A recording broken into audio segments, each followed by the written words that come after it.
കൂട്ടുകാർക്കും സംസ്കൃതം ക്ലാസ്സിലേക്ക് സ്വാഗതം. It's me Fathima. നിങ്ങൾക്ക് ഗാനരചയിതാവായിട്ടുള്ള യൂസുഫ് അലി കേച്ചേരിയുടെ ഒരു പ്രൊഫൈൽ നിങ്ങൾ ടെക്സ്റ്റ് ബുക്കിൽ കൊടുത്തിട്ടുണ്ടായിരുന്നു.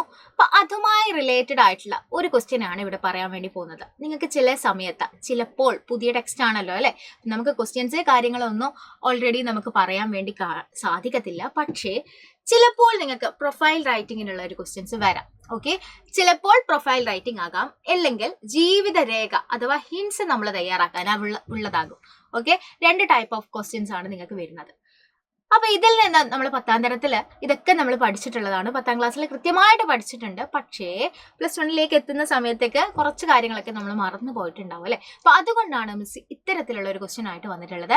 നമുക്ക് പ്രൊഫൈലിന്റെ ആ ഒരു പാറ്റേൺ കാര്യങ്ങൾ എങ്ങനെയാണ് നമ്മൾ ചെയ്യേണ്ടത് എന്നുള്ളതൊക്കെ നമുക്ക് നോക്കാം. ഓക്കെ അല്ലേ? യെസ്, പ്രൊഫൈലിന്റെ ഒരു പാറ്റേൺ എന്ന് പറയുന്നത് ഇതാണ്. ആദ്യം തന്നെ നമ്മൾ എന്ത് ചെയ്യുക മക്കളെ? നമ്മൾ ചെയ്യേണ്ട ഒരു കാര്യം, നെയിം, പേരെഴുതുക. ഓക്കെ, പ്രൊഫൈൽ എന്നതിന്റെ തൊട്ട് താഴെയായിട്ട് ആരെയാണോ പ്രൊഫൈൽ അവരുടെ പേര്. ഫാത്തിമയുടേതാണെങ്കിൽ ഫാത്തിമ എന്ന് എഴുതുന്നു, അതിനുശേഷം അണ്ടർലൈൻ കൊടുക്കുന്നു. ഓക്കെ, നല്ല കോളത്തിൽ നല്ല നീറ്റായിട്ട് വേണം എഴുതാൻ വേണ്ടിയിട്ട്.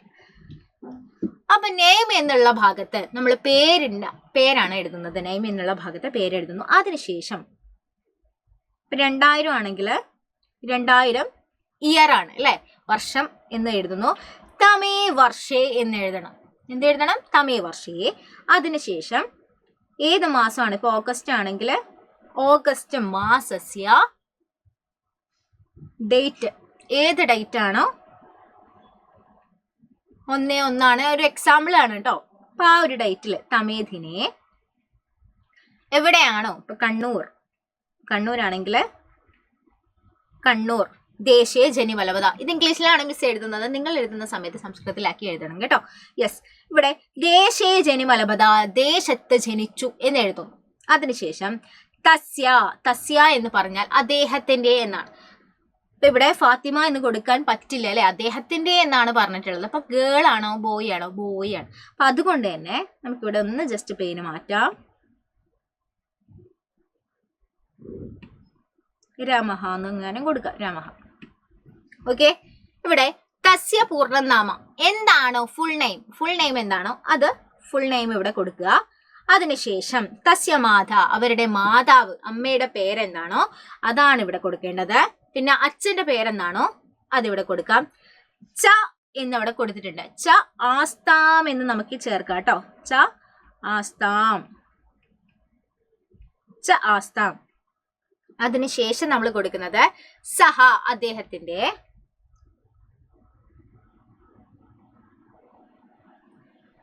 സഹ അല്ലെങ്കിൽ തസ്യ എന്ന് കൊടുക്കുക. തസ്യ എന്ന് കൊടുത്താൽ അദ്ദേഹത്തിന്റെ, സഹ എന്ന് പറഞ്ഞാൽ അവൻ. എന്ത് ചെയ്യാണ്?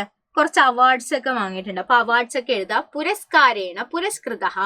എന്നിട്ട് തസ്യ കുറച്ച് കൃതികൾ, അവരുടെ കൃതികൾ എഴുതുക. എന്നിട്ട് പ്രശസ്താഹ കൃതയഃ ഭവതി. പിന്നീട് എഴുതേണ്ടത് മേജർ വർക്ക്സ് എന്തൊക്കെയാണ്, എന്തൊക്കെ കാര്യങ്ങളിലാണ്, പ്രവൃത്തി മണ്ഡലം ഏതൊക്കെ കാര്യങ്ങളാണ്, എന്തൊക്കെയാണ് ചെയ്തിട്ടുള്ളത് അതൊക്കെ എഴുതാം. ഭവന്തി എന്ന് എഴുതുന്നു. അതിനുശേഷം വീണ്ടും നെയിം എഴുതുന്നു. ഏത് ഇയർ ആണോ ഡെഡ് ആയിട്ടുള്ളത്, മരിച്ച ഡേറ്റ് അല്ലെങ്കിൽ ഇയർ എഴുതുന്നു. പിന്നെ മാസം എഴുതുന്നു, ഡേറ്റ് എഴുതുന്നു, പ്ലേസ് എഴുതുന്നു. തമേദിനെ ദേശേ ദിവംഗത എന്ന് പറഞ്ഞാൽ മരിക്കുക, മരിച്ചു. അല്ലെങ്കിൽ മരണം പ്രാപ എന്നും എഴുതാം, മരണം പ്രാപ. ഇതാണ് പ്രൊഫൈൽ റൈറ്റിങ്ങിന്റെ ഒരു ഏകദേശമുള്ള ഒരു രീതികൾ എന്ന് പറയുന്നത്. ഒന്നുമില്ല മക്കളെ, തസ്യ എന്ന് പറഞ്ഞാൽ അദ്ദേഹത്തിന്റെ, തസ്യ പിതാ, തസ്യ മാത എന്നൊക്കെ പറഞ്ഞ് എഴുതാം. പിന്നെ മാതാപിതാക്കളുടെ പേര് എഴുതിയതിനു ശേഷം ച ആസ്താം, അവർ ആയിരുന്നു എന്ന് കൊടുക്കാം. ഓക്കെ, അതിനുശേഷം തസ്യ അവാർഡുകൾ എഴുതുന്നു. പിന്നെ അതിനുശേഷം എഴുതുന്നത് പുരസ്കാരേണ പുരസ്കൃത, ഇന്ന പുരസ്കാരങ്ങളൊക്കെ നേടിയിട്ടുണ്ട്, ലഭിച്ചിട്ടുണ്ട് എന്ന് എഴുതുന്നു. തസ്യ കൃതികൾ എഴുതുന്നു. പ്രശസ്താഹ കൃതയഃ, പ്രശസ്തമായിട്ടുള്ള കൃതി. എന്നിട്ട് ഏതൊക്കെയാണ് കൃതികള് അതൊക്കെ നമ്മൾ അവിടെ കൊടുക്കുന്നു. എന്നിട്ട് ഭവതി അല്ലെങ്കിൽ ഭവന്തി എന്ന് നൽകുന്നു. മേജർ ആയിട്ടുള്ള വർക്ക്സ് എഴുതുന്നു. അതിനുശേഷം ഇതൊക്കെയാണ് ഭവന്തി എന്ന് പറയുന്നു. പിന്നെ വീണ്ടും പേര്, അതുപോലെ മരിച്ച വർഷം, മരിച്ച മാസം, ഇന്ന ദിവസം തമേധിനെ, എന്നിട്ട് പ്ലേസും കൂടി കൊടുക്കുന്നു, ദേശേ എന്ന് നൽകുന്നു, ദിവംഗത മരിച്ചു എന്ന് പറയും. ഇത്രയും കാര്യങ്ങളാണ് ഒരു പ്രൊഫൈൽ റൈറ്റിംഗിൽ നിങ്ങൾ ശ്രദ്ധിക്കേണ്ടത്. ചില സമയത്ത് നിങ്ങൾക്ക് ഇതുപോലെ ആയിരിക്കും തരുക. ചില സമയത്ത് ഇതുപോലെ ഒരു ഗണ്ണിക തന്നിട്ട് നമ്മൾ എഴുതേണ്ട കാര്യങ്ങൾ ഇതുപോലെ തരും. ഓക്കെ, നാമം, ജന്മം, കർമ്മമണ്ഡലം, പുരസ്കാരം, അതുപോലെ തന്നെ നിദേശി തല ചലച്ചിത്രാണ് മൃത്യു. ഇത്രയും കാര്യങ്ങൾ എഴുതേണ്ടി വരും. നമുക്ക് നോക്കാം. കൈരളി ചലച്ചിത്ര മണ്ഡലെ ഹാസ്യസ്യ നൂതന വാതയാനം ഉദ്ഘാടിതവാൻ ഹാസ്യ കലാകാര ആസിയത് അടൂർ ബാസി. അപ്പൊ അടൂർ ബാസിയുടെ ഒരു പ്രൊഫൈലാണ് ഇവിടെ കൊടുത്തിട്ടുള്ളത്. അപ്പൊ അടൂർ ബാസിയെ കുറിച്ചിട്ടാണ്.